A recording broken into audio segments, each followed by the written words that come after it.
It's our record of the week. Next week, we're going to play that every day. That's Rick Astley's brand new, and it's called Dipping My Feet. Well, that's it for this week.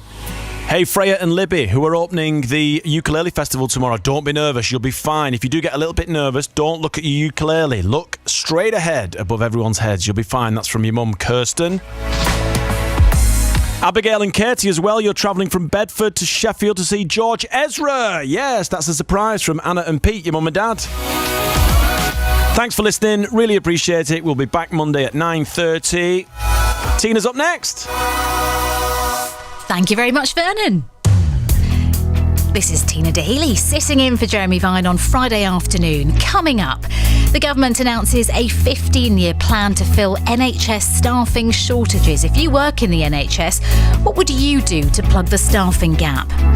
Naomi Campbell becomes a mother for the second time at the age of 53, saying it's never too late. We speak to Wes Streeting, the Shadow Health Secretary, about what growing up in poverty taught him, and scientists are calling on the Daily Star to stop using the term boffin in articles because they say it suggests they are oddballs and eccentrics. You can email us vine@bbc.co.uk. Please include your name and phone number, text 88291, or you can WhatsApp us on 08000 288 291.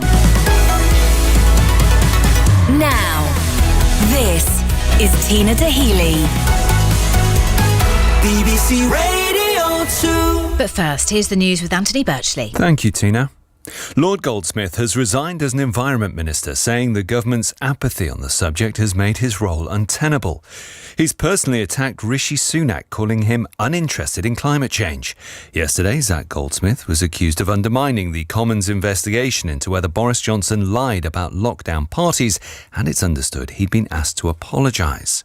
Our political reporter, Susanna Mendonça, thinks that could have had an impact on his resignation. Labour and the Liberal Democrats were saying that Lord Goldsmith should be sacked as a government foreign minister.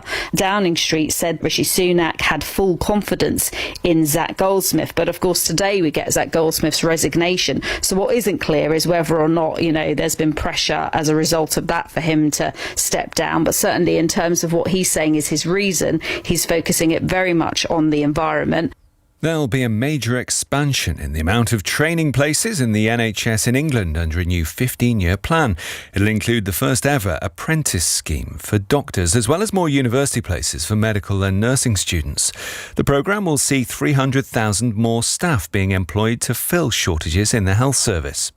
The Shadow Health Secretary, Wes Streeting, has welcomed the strategy, but said Labour already had a similar idea. We've got to deliver the biggest expansion of the NHS workforce in history. I'd gently point out that there's a reason why the NHS is understaffed, and it's the lack of a workforce plan for the last 13 years. We also know how long it takes to train new doctors, new nurses, new midwives, and that's why for the best part of a year now I've been saying to the government, come on, get your skates on, nick Labour's plan. If you nick Labour's plan, I'll congratulate you.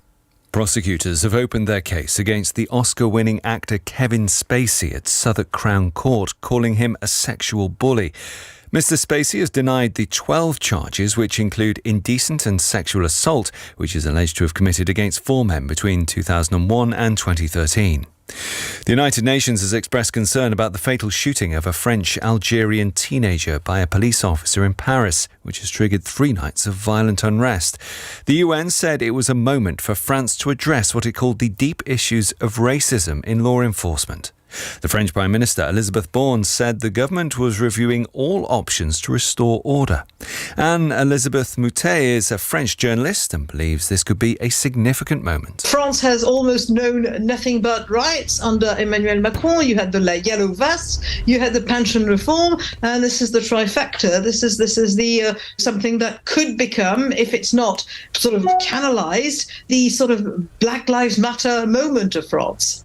And a first edition copy of Harry Potter and the Philosopher's Stone, which was bought for 30 pence from a library in Wolverhampton, could sell for almost £5,000 at auction. It belonged to a man from Staffordshire said to have a lifelong passion for books who died earlier this year. The first edition was one of only 500 produced in 1997. That's the BBC News at 4 minutes past 12. Now, this is Tina Daly. BBC Radio 2. Here's a bit of Barry White to get us